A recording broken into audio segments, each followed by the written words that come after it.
شاہ عید علی شاہ صاحب ہیں، مائک کھولیں۔ بسم اللہ یہ الرحمن آپ کا الرحیم۔ کام نہیں ہے۔ ایاک نعبد و ایاک نستعین۔ جناب اسپیکر، سب سے پہلے میں آپ کا شکریہ ادا کرتا ہوں جو آپ نے مجھے اس ایوان میں بولنے کا موقع دیا۔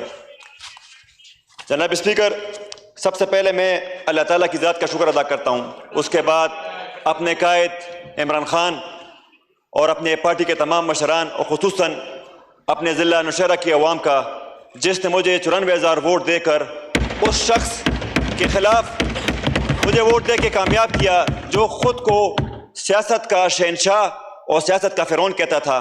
تو الحمدللہ میرے قائد کے شعور نے اور میرے قائد کی تربیت نے اور میرے نوشہرہ کی عوام نے مجھے 94,000 ووٹ دے کر اس کے خلاف کامیاب کیا۔ جناب اسپیکر، میرا تعلق ایک مڈل کلاس گھرانے سے ہے۔ میں دور طالب علمی سے سیاست سے وابستہ ہوں اور مجھے لگتا ہے کہ شاید پاکستان میں پاکستان تحریک انصاف ہی واحد ایک جماعت ہے جس میں سب سے زیادہ طلبہ کو اس ایوان میں نمائندگی کرنے کا موقع ملا۔ جناب اسپیکر، بجٹ پہ بہت ساری باتیں ہوئی، سب نے بجٹ کے خد و خال بتائے۔ ہمیں یہ بھی معلوم ہوا کہ اس بجٹ میں کاروباری حضرات کا گلا دبایا گیا، تنخواہ دار طبقے کا خون چوسا گیا اور غریب کی کھال نکالی گئی۔ صرف میں جو سمجھتا ہوں جس چیز کی کمی رہ گئی ہے وہ ہے ان اللہ و ان الیہ راجعون۔ یہ بھی ہمیں اس کے آخر میں لکھ دینا چاہیے۔ جناب، جیسے آپ سب کو معلوم ہے کہ جب سے خیبر پختونخوا کی عوام نے جناب قائد عمران خان کو 8 فروری کو ووٹ دیا ہے تو اسی دن کے بعد ایک ظلم ستم کا سلسلہ جاری ہے، کیونکہ ان اداروں کے پاس اور اس پی ڈی ایم 2 کے پاس اور تو کچھ رہ نہیں گیا، ان کے پاس رہ گئی بجلی اور گیس۔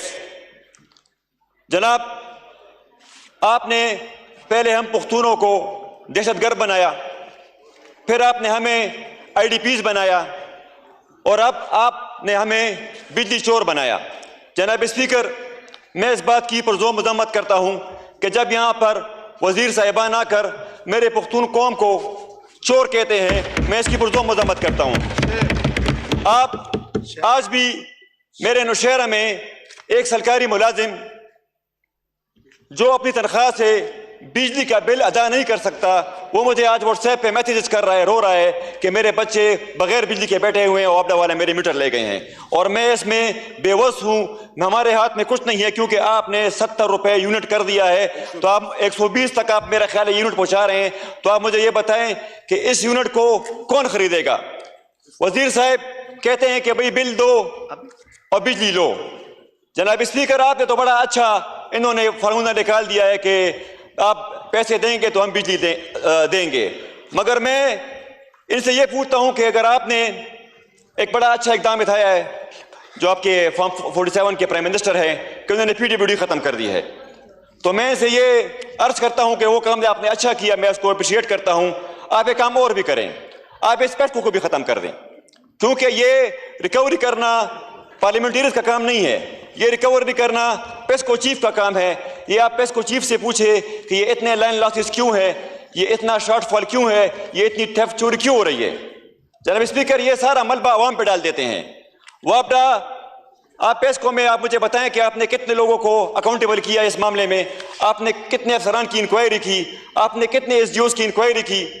جناب، عید قرباں پہ اس سے پہلے بھی ذکر ہوا کہ ہمارے پختون لوگ جو پورا سال اس دن کا انتظار کرتے ہیں، وہ 10-10 روپے جمع کر کے قربانی کرتے ہیں، اور ظلم و ستم کی انتہا دیکھیں کہ آپ نے مسلسل 3 دن خیبر پختونخوا میں وہ بدترین لوڈ شیڈنگ کی کہ جو روز آخر میں اللہ بھی آپ سے پوچھے گا جو آپ نے ظلم کیا اس پختونوں کے ساتھ۔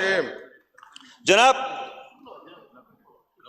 ہم عید کے دن سارے پارلیمنٹیرینز ہم نے عید اپنے حجروں میں نہیں گزاری، ہم نے عید وابڈا کے ریسٹ اسٹیشنوں میں گزاری۔ جناب اسپیکر، میرے نوشہرہ کے لوگ جب احتجاج کے لیے نکلتے ہیں، ہم پارلیمنٹیرینز گریڈ اسٹیشن جاتے ہیں تو پیسکا بڑا دوڑ کر جاتی ہے، ہم پہ ایف آئی آرز کر دیتی ہے، ان غریب شہروں پہ ایف آئی آرز کر دیتی ہے، مگر اس پیسکو پہ ایف آئی آر کب ہوگی، ان کی نااہلی پہ ایف آئی آر کب ہوگی، ان کا حساب کتاب کون کرے گا؟ جناب اسپیکر، میں یہاں پہ صرف سیاسی تقریر کرنے نہیں آیا. آپ موصوف وزیر صاحب کو بلائیں، اس سیکرٹری صاحب کو بلائیں اور اس چیف صاحب کو بلائیں جو پیسکو کے چیف ہیں، اور اس کو اس ایوان میں پیش کرے، ہمیں ان سوالوں کا جواب دے. بہت بہت شکریہ، بہت بہت مہربانی.